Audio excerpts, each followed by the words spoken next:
Hi, Michelle here. I'm continuing to talk about my experience with long COVID.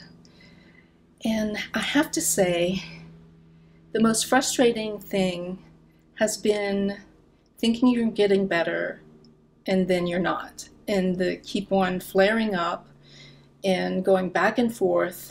It gets rather discouraging and it's difficult to cope with, especially because they don't know too much about it. And there's not much that can be done except to treat the symptoms, and you don't really get at the root cause of it.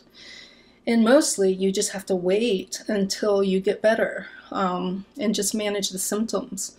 And it's a lot of experimentation, and sometimes things work, sometimes they don't.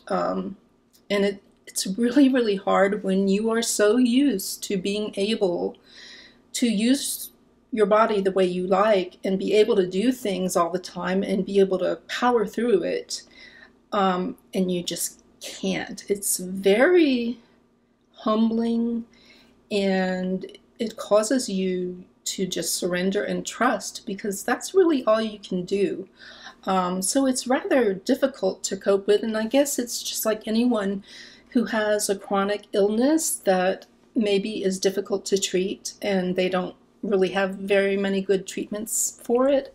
And also another thing that makes it difficult is that in between flare-ups, I mean, you don't seem sick or look sick, and it's one of those invisible type diseases. And I also have another invisible chronic problem called Maladé-Debartment syndrome, MDDS, which is a neurological disorder that affects your cognition and your balance, and it causes fatigue too, and brain fog, and it's anything that stresses you out also exacerbates the symptoms of MDDS. So both of those, MDDS and long COVID combined, have been really something.